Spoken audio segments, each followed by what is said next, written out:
संगम त्यक्त्वा धनञ्जय सिद्ध्य सिद्ध्योः समो भूत्वा समत्वं योग उच्यते समत्वं योग उच्यते समत्वं योग उच्यते। सभी सुधी श्रोताओं का, सभी हमारे साधक भाइयों का, बहनों का और सभी हमारे मित्रों का बहुत बहुत अभिनंदन, सुप्रभात।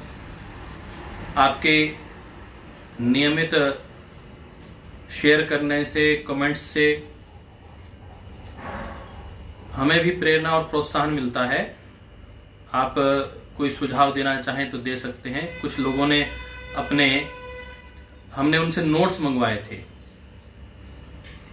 नोट्स आए हैं। कुछ लोगों ने पोस्ट भी किए हैं, महाराष्ट्र से भी, तमिलनाडु से भी कुछ साथियों ने भिजवाए हैं, कुछ और प्रयास करके भिजवाए हैं। कुछ लोगों ने फोटोग्राफी भिजवाई है अपनी, पद्मासन करते हुए। पद्मासन करते हुए फोटो नहीं आई, प्रयास करिए यदि उसकी भी फोटो आ सके तो।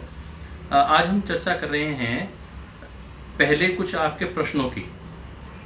3 प्रश्न जो मेरे सामने आए हैं आपके एक तो था कि वो श्लोक कौन सा है जो आप बीच में बोलते हैं।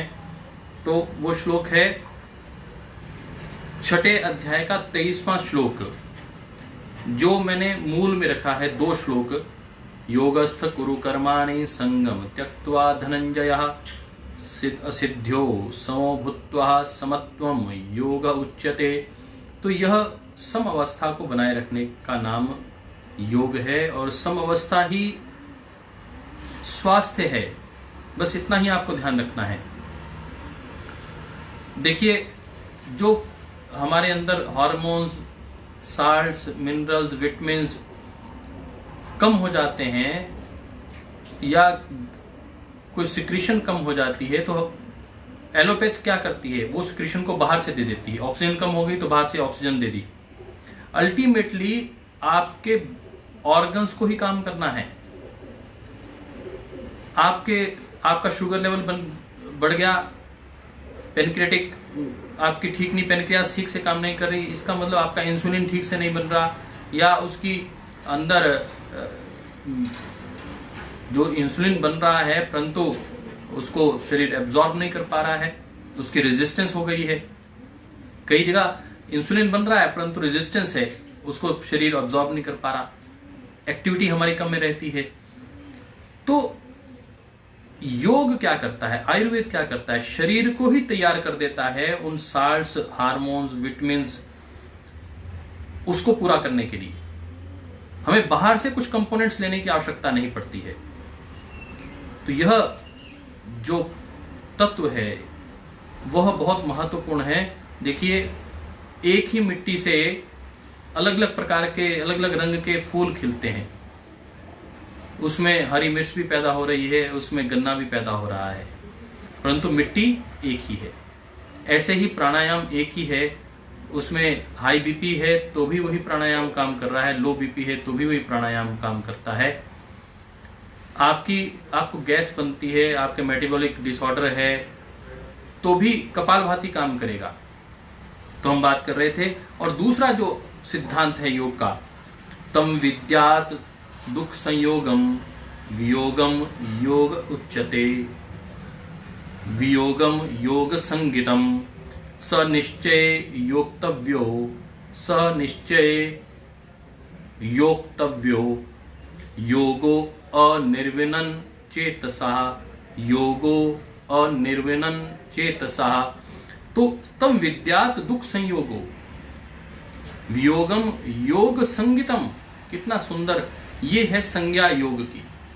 वियोग करना, separation from impurities, separation from मला, from your body is called yoga. अर्थात शुद्धि करना। मैं बार बार कह रहा हूं, महर्षि पतंजलि का भी वो सूत्र हम बार बार पढ़ते हैं, जो हमारा मूल तत्व है। योग अंगानुष्ठानात् अशुद्धिक्षय ज्ञान दीप्ति विवेक ख्याति तो यह 3 जो शब्द हैं इनको आप सब लोग याद रख लें कि योग का अर्थ है अशुद्धि का क्षय करना, और सेपरेशन करना योग की संज्ञा है। वियोगम योग उच्यते, संगीतम वियोगम योग संगीतम, स निश्चय योक्तव्यो योगो अनिर्विण्ण चेतसा। पूरी धैर्य पूर्वक योग करना, उसमें जल्दबाजी नहीं करना, यह अत्यंत महत्वपूर्ण विषय हमने लिया योग की विभिन्न परिभाषाओं के साथ। तो आप लोगों ने पूछा, कुछ लोग लिख नहीं पाए, गीता को डाउनलोड कर लें, 6ठे अध्याय का 23वां श्लोक है ये। यदि लिखना चाहें तो मैं थोड़ा सा धीरे बोल देता हूं। तम विद्यात दुख संयोगम, तम विद्यात दुख संयोगम, वियोगम योग संगीतम, स निश्चय योक्तव्यो, स निश्चय योक्तव्यो योगो अनिर्विण्ण चेतसा, योगो अनिर्विण्ण चेतसा। अनिर्विण्ण का अर्थ क्या है कि आपको धैर्य नहीं खोना है, योगो अनिर्विण्ण चेतसा। तो यह मूल रूप से ध्यान रखते हुए हमें कार्य करना है। दूसरा एक विषय आया था, आपने कहा कि कल आपने एयर का कंपोजिशन बताया था, तो एयर कंपोजिशन हम पूर्णतः लिख नहीं पाए, तो लिख लीजिए आप। एयर में 79% नाइट्रोजन होता है, 79% नाइट्रोजन होता है, और 18 से 20% तक ऑक्सीजन मानते हैं। 18% के आसपास ऑक्सीजन को माना जाता है। ईथर गैस वगैरह जो मिला लें तो लगभग 1 से 2% तक, 3% तक यह अन्य गैसें होती हैं, और कार्बन डाइऑक्साइड 0.03% होती है। आप जितना भी श्वास लंबा गहरा ले लें, परंतु आपके एयर में जो कंपोजिशन है ऑक्सीजन की वो 18 से 20% तक ही है, 18% मान के चलें, और कार्बन डाइऑक्साइड उसमें 0.03% तक है। तो यह हम इनहेल्ड एयर में जब हम ऑक्सीजन अंदर लेते हैं तो ऑक्सीजन कितनी अंदर जाती है? 21% ऑक्सीजन होती है, और कार्बन डाइऑक्साइड कितनी अंदर जाती है? 0.04%। लिख लीजिए, ये अत्यंत महत्वपूर्ण विषय मैं आपके सामने रख रहा हूं। इनहेल्ड एयर कितनी होती है? जब आप श्वास अंदर भरते हैं तो ऑक्सीजन होती है 21%, कार्बन डाइऑक्साइड होती है 0.04%, और वाटर वेपर होते हैं बहुत कम, ए लिटल। परंतु जब बाहर निकालते हैं हम श्वास को तो ऑक्सीजन की मात्रा हो जाती है 16.4%, लगभग 4 से 5% ऑक्सीजन अंदर कंज्यूम हो जाती है। कार्बन डाइऑक्साइड कितनी होती है? जो 0.04 थी वो हो जाती है 4.4%। इसलिए जब हम एक्सेल करते हैं तो धीरे धीरे लंबा एक्सेल करना चाहिए ताकि कार्बन डाइऑक्साइड ज्यादा बाहर जा सके। वाटर वेपर कितने होते हैं? बहुत ज्यादा होते हैं वाटर वेपर। तो यह कंपोजिशन होता है वायु का। तो जिन लोगों ने अपने प्रश्न पूछे उनका बहुत अभिनंदन, ताकि सबका लाभ हो पाया।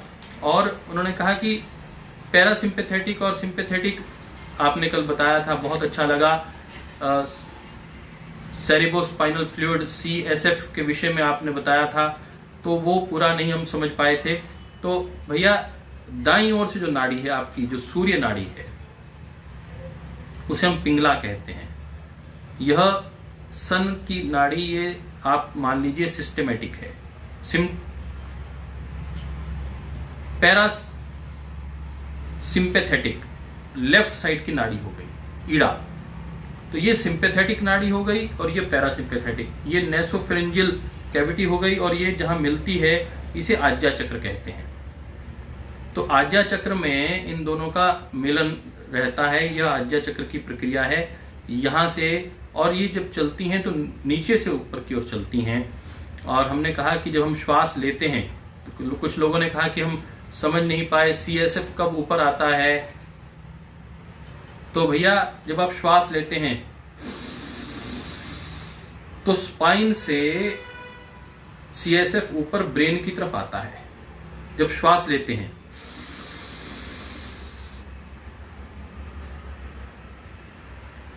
होल्ड करते हैं तो ब्रेन से स्पाइन की ओर आपका CSF नीचे जाता है। जब आप एक्सेल करते हैं तो आपके जो चक्रों का जो शोधन की प्रक्रिया है वो ऊपर नीचे ऐसे चलती है, बाईं ओर और दाईं ओर स्पाइनल के। तो आज हमने यह चर्चा आपके सामने रखी। कुछ 1-2 प्रश्न और थे, उनको कल ले लेंगे। मोटे तौर पर ये 3 प्रश्नों के विषय में कहा गया था। वो जो श्लोक मैंने आप लोगों को याद करने के लिए कहा है, 3 आपको जरूर याद करने चाहिए। एक गीता का श्लोक समत्वम योग उच्यते, महर्षि पतंजलि का वह सूत्र, दूसरे अध्याय का शायद 30वां सूत्र है वो, योग अंगा अनुष्ठानात अशुद्धि क्षय ज्ञान दीप्तिर विवेक ख्याते। और तीसरा मैंने जो आपको कहा वह गीता का एक अद्भुत जो मुझे बहुत पसंद है, जो मैं चाहता हूं आप सब लोग याद करें। 6ठे अध्याय का 23वां, तम विद्यात दुख संयोगम वियोगम योग संगितम स निश्चय योक्तव्यो योगो अनिर्विनन चेतसा। धैर्यपूर्वक योग की साधना करना। तो ये 3 मैंने आपसे निवेदन किया, सब लोग प्रयास करें, मुझे लिखकर भेजने का भी प्रयास करें। और आपने यदि फोटो अपनी खींची है तो मुझे भिजवाइए, और आपके नोट्स मुझे मिलें। आप सब लोग इस पर कमेंट भी करें, जो लोग देख रहे हैं आपका कमेंट्स भी आए, और आप सब लोग शेयर भी करें। यदि वाच पार्टी शुरू कर सकें तो वो भी अच्छा रहेगा। तो हम 20वां जो श्लोक है उसको दोबारा पढ़ लेते हैं। यथेष्ठ धारणम वायु अनलस्य प्रदीपनम नाद अभिव्यक्ति आरोग्यम जायते नाड़ी शोधनम जायते नाड़ी शोधनात्। नाड़ी का शोधन कब होता है? यथेष्ट धारणम वायु, जब हम प्राणवायु को यथेष्ट ठीक प्रकार से प्राणायाम करते हैं तब हमारी नाड़ियों का शोधन होता है। कुछ लोग नए जुड़े हैं, उनसे मैं बताना चाहता हूं यहाँ, इसलिए आज कुछ विषय मैंने लिए, उनका अभिनंदन। कुछ साथी जो नए जुड़ रहे हैं कि वायु की माध्यम से, प्राणायाम के माध्यम से हम अपनी ईड़ा बाईं ओर की दाईं ओर की पिंगला नाड़ी का शोधन कर रहे हैं। हम शोधन की जो प्रक्रिया है, परंतु कब होती है? स्वामी स्वात्माराम जी कह रहे हैं यथेष्ट धारणम वायु। ऐसा नहीं कि आपने जैसे मर्जी प्राणायाम किया और वायु अंदर ली और आपका नाड़ी शोधन हो गया, ऐसा नहीं। यथेष्ट, जैसा कहा गया है, जैसा इष्ट है, जैसा डिस्क्राइब्ड है, प्रिस्क्राइब्ड है, इंस्ट्रक्टेड है। अनलस्य प्रदीपनम,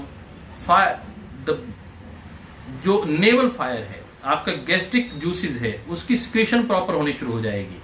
जिनको गैस बहुत बनती है, जिनको कब्ज रहती है, जिनको एसिडिटी बहुत बनती है, अर्थात उनका जो डाइजेशन है, उनका मेटाबॉलिक सिस्टम है, कैटाबॉलिज्म, मेटाबॉलिज्म, एनाबॉलिज्म उनका डिस्टर्ब है।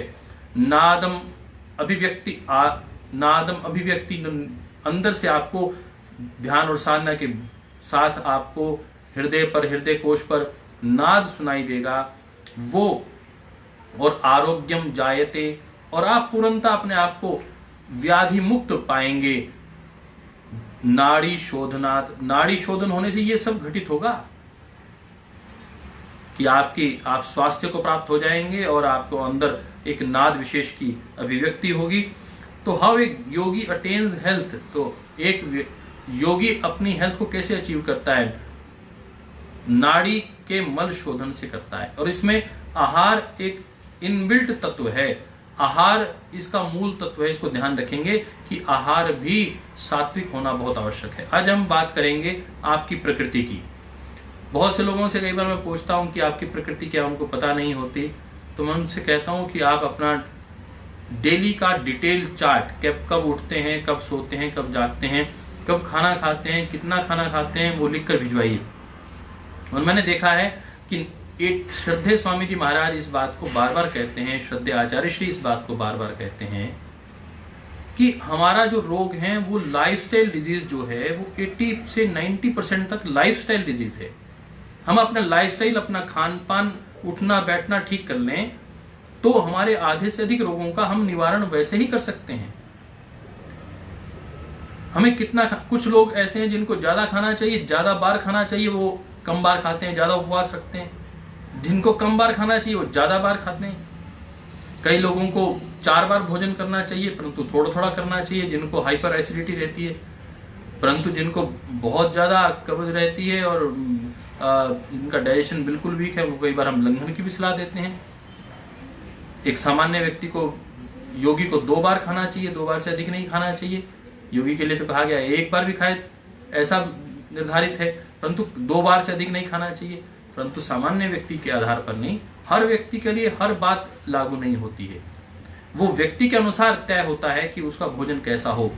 तो जो लोग योग डिप्लोमा कर रहे हैं, एमए की तैयारी कर रहे हैं और योगा सर्टिफिकेशन बोर्ड की तैयारी कर रहे हैं, उनके लिए ये कक्षाएं बहुत महत्वपूर्ण हैं। इसलिए आप अपने जिला के सोशल मीडिया के माध्यम से अपने युवा कार्यकर्ताओं को, जिन्हें यह कोर्स करना है, उनको अवश्य इसे ज्वाइन करवाइए।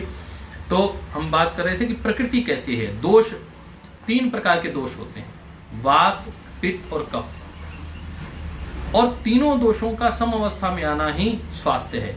यदि इसमें से कोई भी दोष आपका बढ़ा हुआ है तो आपका स्वास्थ्य डिस्टर्ब है।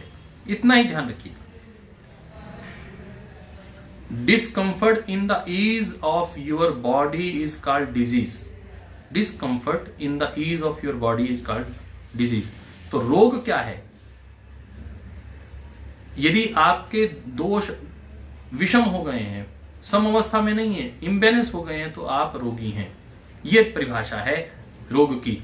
तो आरोग्य, महर्षि चरक क्या कहते हैं, महर्षि सुश्रुत क्या कहते हैं कि सम दोषः सम अग्निश्च सम धातु मला क्रिया। तो आपके दोष, अग्नियां और जो मल है, और जो दोष हैं धातु और मल क्रियाएं, वो सबको सम अवस्था में करना है। और वो कैसे होंगी? वो आयुर्वेद के उपयोग से होंगी, वो योग के उपयोग से होंगी। आइए उसको कैसे कैसे करना, और उसके लिए कौन से कर्म हठ योग में निर्दिष्ट किए गए हैं। और वो कर्म है षटकर्म, 6 प्रकार के कर्म। परंतु किसके लिए? 90% वह जो कर्म है वह इंडिकेटेड जो है वह मल के लिए हैं, मल, और वो खास तौर पे कफ श्लेष्मा के लिए हैं। आज हम उसकी अभी चर्चा करेंगे। जो 21वां हमारा श्लोक है, एक बार 20वें श्लोक के बाद हम 21वें श्लोक पे चलते हैं। मेद श्लेष्मा अधिकः पूर्वम षट्कर्माणि समाचरेत। यदि आपको मेद और श्लेष्मा अधिक है, कफ बहुत ज्यादा है, मोटापा बहुत ज्यादा है, तो पूर्वम षट्कर्माणि समाचरेत। किसके पूर्व? प्राणायाम से पूर्व आपको षटकर्म करना चाहिए। यदि प्राणायाम को सिद्ध करना है तो आपको षटकर्म करना चाहिए। अन्यस्तु नाचारेतानि दोषानां संभावतः। Those who have excess of fat and phlegm should undergo the practice of 6 cleansing processes before taking up the practice of Nadi Shodhanam. Others are not required to practice these purificatory process because of humors being in equilibrium. अन्यस्तु नाचरेतानि दोषानाम संभावतः। जिनका संभाव में है दोष, जिनके दोष balance में है, उनको षटकर्म करने की आवश्यकता नहीं है। कितना स्पष्ट कहा गया है। और हमारी जो दिनचर्या है, वो दिनचर्या आप मुझे मेरे नंबर पर भी डाल सकते हैं। और जो मैंने नंबर आपको बताया 9760095100, इस पर आप व्हाट्सएप कर सकते हैं, या फिर 9404777777, इस पर भी आप व्हाट्सएप कर सकते हैं। तो इसमें उन्होंने बहुत स्पष्ट कहा कि यदि आपका those who have the excess of fat and phlegm, cleansing process popularly known as Shatkarma, as Shodhana Karma in Hatha Yoga terminology, is a set of six practices, popularly so known, meant for cleansing the 6 different and important areas of human body. We do not find the description of cleansing process in the Hatha Yoga texts which are influenced by Patanjali. If looked from analytical point of view, all the yogic practices are in some way a cleansing process. जितने भी योग के process हैं वो सारे ही शोधन के ही मूल तत्व हैं। इसमें 6 जो हमने देखा कि 6 प्रकार से योगिक प्रैक्टिस षटकर्म की कही गई है। अगले आसन में 22वें आसन में श्लोक में हम चलते हैं। धोतिर्बस्ति तथा नेति त्राटकम नोलिकम तथा कपालभातिश्चेतानि षटकर्माणि प्रचक्षते। ये सबसे महत्वपूर्ण श्लोक है आज के इस पूरी प्रक्रिया में, क्योंकि ये बहुत महत्वपूर्ण क्रिया है। जो लोग इसको सुन रहे हैं, मैं चाहता हूं इस पूरे अध्याय में अब बहुत अधिक, ये 78 इसमें श्लोक हैं, हम 22वें श्लोक पर हैं अभी। मुझे लगता है 6-7 दिन में हम इस दूसरे अध्याय को समाप्त कर लेंगे। दूसरे अध्याय के 22वें श्लोक पर हम हैं। और धोतिर्बस्ति तथा नेति त्राटकम नौलिकम तथा कपालभातिश्चेतानि षटकर्माणि प्रचक्षते। इसमें बहुत स्पष्ट कहा गया है कि धोती मुंह से कुंजल करना, बस्ती अनीमा, नेति नासिका के माध्यम से जल को, सूत्र नेति आप जानते हैं, त्राटक आंखों के माध्यम से आप आंखों की स्वच्छता के लिए, नौली पेट को घुमाना तथा कपालभाति, ये षट क्रियाएं, इनके माध्यम से कैसे आप अपने शरीर को शुद्ध कर सकते हैं उसके विषय में चर्चा की गई है। तो घेरंड संहिता में 21 प्रकार के शोधन की क्रियाएं लिखी गई हैं। आप लिख लीजिए कि हठ योग में 6 प्रकार की क्रियाएं हैं जो बताती हैं कि हमें अपने शरीर का शोधन किस प्रकार करना है। परंतु घेरंड संहिता में 21 प्रकार की शोधन की क्रियाएं लिखी गई हैं। तो हम 6 प्रकार की क्रियाएं उसको एक बार दोबारा लिख लेते हैं। वो क्रिया है पहले धोती, दूसरे पे बस्ती, तीसरे नंबर पर है नेति, चौथे नंबर पर है त्राटक, 5वें नंबर पर है नौली और 6ठे नंबर पर है कपालभाति। तो ये 6 क्रियाएं हैं।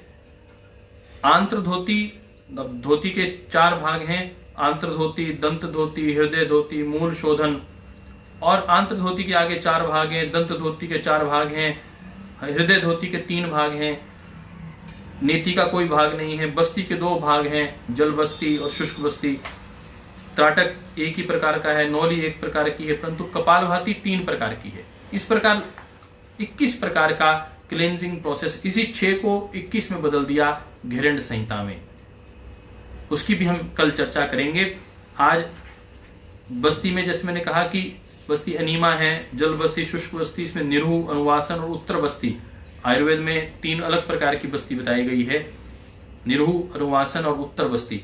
इसकी भी चर्चा हम कल आपके साथ साझा करेंगे। आने वाले इस पूरे प्रक्रम में शोधन की प्रक्रिया पर विशेष रूप से बल दिया गया है। आपने देखा आसनों के माध्यम से भी शरीर को साधने की बात थी, मल के शोधन की बात थी, मानसिक और शारीरिक बल के शोधन की बात थी।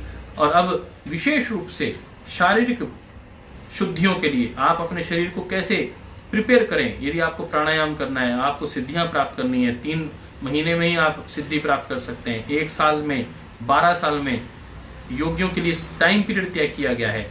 कल हमने टाइम तय किया कि 1 सेकंड को यदि हम 1 मात्रा मान लें तो कम से कम 84 सेकंड में श्वास को लेना और 84 सेकंड में छोड़ना, ये नाड़ी शोधन है। आइए अब रेस्पिरेशन के विषय में हम और अधिक जानने के लिए चलते हैं डॉक्टर ज्योति आर्या के पास। रेस्पिरेशन प्राणायाम का मूल तत्व है, वो एक विज्ञान है, उसकी हम एक चर्चा आपके सामने रखेंगे। मैंने आपके साथ आज नाड़ी शोधन के साथ साथ षटकर्मों के माध्यम से शरीर के शोधन की बात की है, शरीर को कैसे शुद्ध करना है। परंतु रेस्पिरेशन अपने आप में अत्यंत महत्वपूर्ण है। उसी विषय को आगे बढ़ाने के लिए मैं डॉक्टर ज्योति आर्या को आमंत्रित करता हूं। डॉक्टर ज्योति।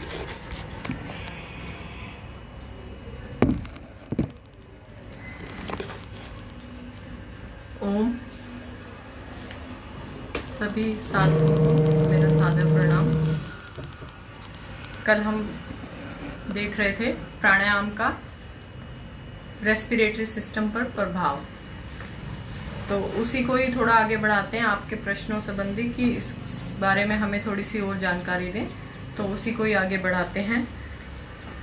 नासिका से हम श्वास लेते हैं, कल हमने पढ़ा था नासिका से श्वास लेने के फायदे क्या हैं कि टेम्परेचर जो है वो थोड़ा शरीर के टेम्परेचर के बराबर हो जाता है, क्लीनिंग हो जाती है, अंदर फिल्टर होके एयर जाती है, लयबद्ध तरीके से सम मात्रा में एयर जाती है। और इसके अतिरिक्त नेजल कैविटी में और क्या क्या होता है, नाक से ऊपर हम थोड़े से जाएं तो साइनस होते हैं हमारे। आजकल आपने कॉमन सुना होगा साइनोसाइटिस हो गया। साइनस क्या होते हैं? साइनस जो अलग अलग प्रकार की हड्डियां अंदर जुड़ती हैं, उसमें थोड़े थोड़े छेद होते हैं। भी खाली छेद होगा तो उसमें हवा होगी, लेकिन क्या होता है उसमें कफ भर जाता है। कफ प्रवृत्ति वाले लोगों का, जिसका कफ प्रकोपित हो गया उसमें कफ भर जाता है, तो उनको साइनोसाइटिस मतलब साइनस की इन्फ्लेमेशन हो जाती है, साइनस में रोग हो जाता है, साइनस में कफ हो जाता है। तो यहाँ पर हम ये बता रहे हैं कि अभी साइनस होते हैं। उसके बाद हम जब श्वास लेते हैं तो श्वास नली की तरफ जाते हैं, श्वास नली में एयर जाती है, और उसके बाद क्या होता है श्वास नली में यहाँ पर हमारा साउंड बॉक्स होता है, बोलने का यंत्र होता है। जो हमारी आवाज आती है वो यहीं पे ही आती है, साउंड बॉक्स से, लैरिंग्स बोलते हैं उसे, उससे ही आती है। हवा के टकराने से जो तंतु हैं उनमें कंपन होती है और उससे आवाज आती है। अब प्राणायाम का देखो कितना इफेक्ट है कि अगर साधारण रूप में हम बोल रहे हैं और वायु के कंपन से तंतुओं में इतनी हम आवाज निकल सकती है हमारी, तो जब हम भ्रामरी प्राणायाम करते हैं तो क्या करते हैं, कंपन करते हैं हम अंदर। हाथ जो भी मुद्रा होती है उसकी, उसमें ओम का गुंजन करते हैं, कंपन करते हैं, उससे कंपन की स्थिति पैदा होती है, जिससे क्या होता है जो साइनस की दीवारों में कोई भी मल होता है, कफ होता है, वो जो है वो निकल जाता है, वो मेन रास्ते में आ जाता है, जिसे हम बाहर निकाल देते हैं। तो इसलिए साइनस की शुद्धि के लिए भी हमें प्राणायाम करना जरूरी है। और प्राणायाम कल हम ले रहे थे भस्त्रिका प्राणायाम। भस्त्रिका प्राणायाम में जब हम श्वास लेते हैं पूरा लंबा, तो हमारे जब नीचे, अब हम साउंड बॉक्स से नीचे गए तो हमारी जो श्वास नली है वो दो भागों में बढ़ जाती है, राइट और लेफ्ट। एक राइट तरफ फेफड़े में जाती है और एक लेफ्ट तरफ फेफड़े में चली जाती है। वो आगे छोटे छोटे और भागों में डिवाइड होती जाती है, पूरे फेफड़े में एयर की सप्लाई करती है। देखो सारे शरीर को एयर फेफड़े से मिलनी है, तो वो इतनी सूक्ष्म भागों में डिवाइड होती जाती है कि कोई भी सेल बिना एयर सप्लाई के ना रहे, और उतनी मात्रा में ब्लड आता है कि कोई भी सेल बिना ब्लड सप्लाई के ना रहे। अब जब सबसे जो अंत में आकर वो जब डिवाइड होती है तो उसे ब्रोंकाई कहते हैं, एल्वियोलाई कहते हैं, जो कल आपको बताया था, स्पंज की तरह या अंगूर के गुच्छों की तरह होती है। उसमें आप एयर पूरी भरेंगे श्वास से, और दूसरी तरफ उसके ब्लड होगा, वो ब्लड में ऑक्सीजन वो ले लेगा और कार्बन डाइऑक्साइड छोड़ देगा। तो ये हमने पढ़ा था। तो जब हम श्वास लेंगे सही तरीके से और अंदर उसको रोकेंगे तो ज्यादा से ज्यादा टाइम मिलेगा ऑक्सीजन लेने का, ब्लड को और कार्बन डाइऑक्साइड छोड़ने का, जिससे श्वास क्रिया पूरी तरह होगी और शरीर को ज्यादा ऑक्सीजन की प्राप्ति होगी।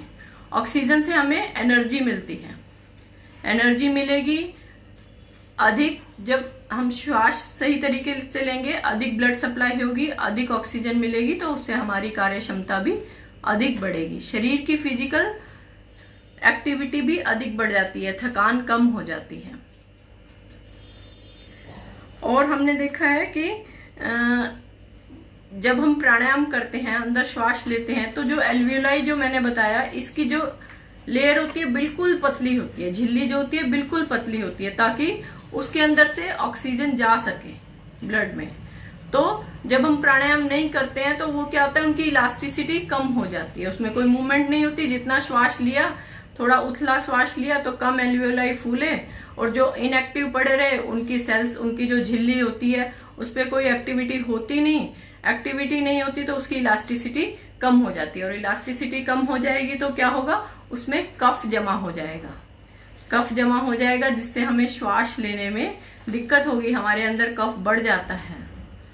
ठीक है, तो उसके प्राणायाम भस्त्रिका का फायदा क्या है एक तो हमें एनर्जी मिल रही है, एक हमें गर्मी मिल रही है, एक हमारी एल्वियोलाई जब एक्टिव होती हैं तो वो पूरी ऑक्सीजन लेती हैं, दूसरा उनकी इलास्टिसिटी बनी रहती है, वो कॉन्ट्रैक्ट और रिलैक्स होती रहती हैं, जिससे उसमें कफ नहीं जमता है और कफ अंदर गर्मी होती है उसके कारण से पिघल के और श्वास के रास्ते बाहर निकल जाता है। तो क्लींजिंग का काम भी करती हैं और ऑक्सीजन सप्लाई का भी काम करती हैं। अगर हम प्राणायाम नहीं करेंगे तो हम ये एल्वियोलाई जो है इनएक्टिव पड़े रहेंगे और ना ही पूरी तरह हमें ऑक्सीजन मिल पाएगी और इनकी झिल्लियां धीरे धीरे वो इलास्टिसिटी अपनी खो देंगी, मोटी हो जाएंगी और उसमें कफ डिपॉजिट हो जाएगा, जिससे हमारी श्वास लेने की क्षमता कम हो जाती है, हमें फिर जल्दी श्वास चढ़ने लग जाता है। पहले हम थोड़ा 2 किलोमीटर चलते थे तो श्वास चढ़ता था, अब 1 किलोमीटर चलते हैं तो श्वास चढ़ने लग जाता है। तो ऐसे हमारी फिजिकल जो एफिशिएंसी है वो कम होती जाती है। तो इसीलिए भी प्राणायाम करना जरूरी है।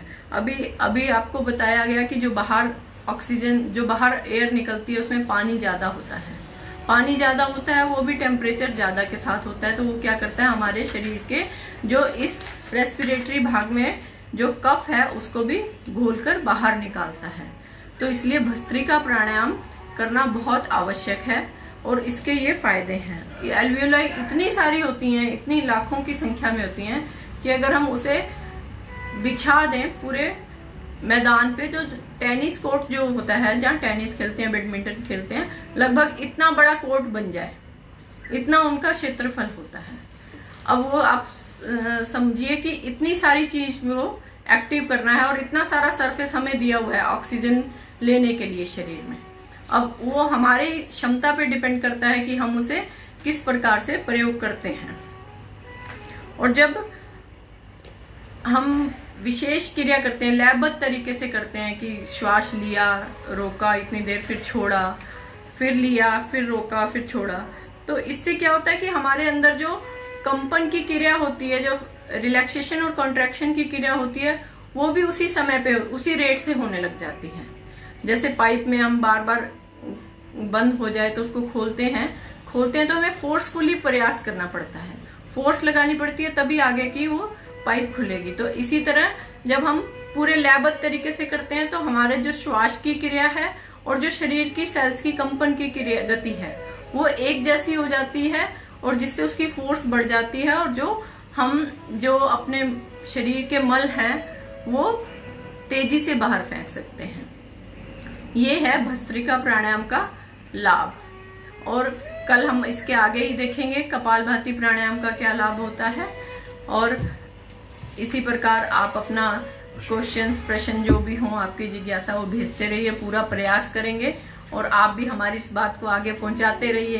क्या पता कब किसी को फायदा हो जाए, किसी भी बात से उसे प्रेरणा मिले, वो प्राणायाम करने लगे, यही हमारे लिए बड़ी उपलब्धि होगी। तो इसलिए अधिक से अधिक शेयर, लाइक करें। और अभी चलते हैं कार्यक्रम के समापन के लिए डॉक्टर साहब के पास। आइए अब हम समष्टि के लिए प्रार्थना करते हैं।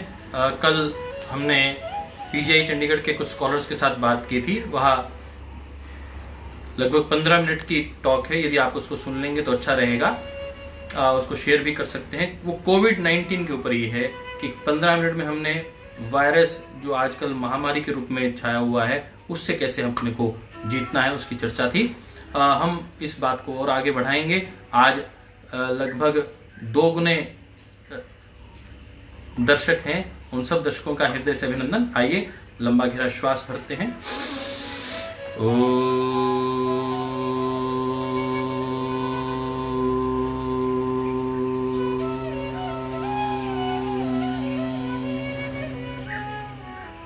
30 सेकंड के लिए ध्यान करते हैं, सबके मंगल की कामना करते हुए, आपके परिवार के, इस समाज और राष्ट्र और संपूर्ण विश्व के लिए।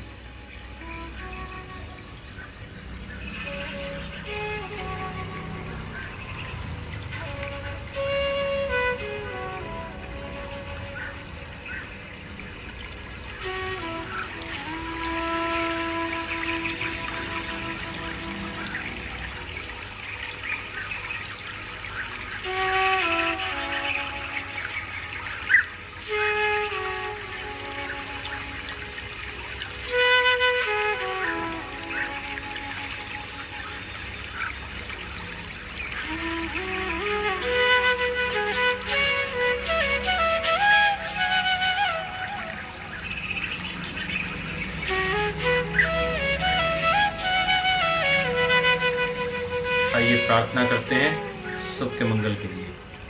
भारतीय संस्कृति का मूल मंत्र सर्वे भवन्तु सुखिनः, सर्वे सन्तु निरामया, सर्वे भद्राणि पश्यन्तु, मा कश्चित् दुःखभाग् भवेत्। ओम शांति शांति शांति।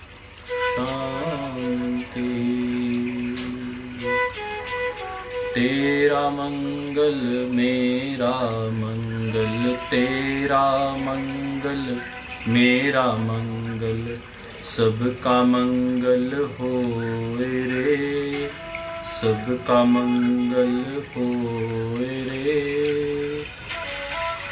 सबका बहुत आभार, बहुत धन्यवाद। ओम श्री परमात्मने नमः। ओम श्री गुरुभ्यो नमः। ओम सर्वेभ्यो नमः।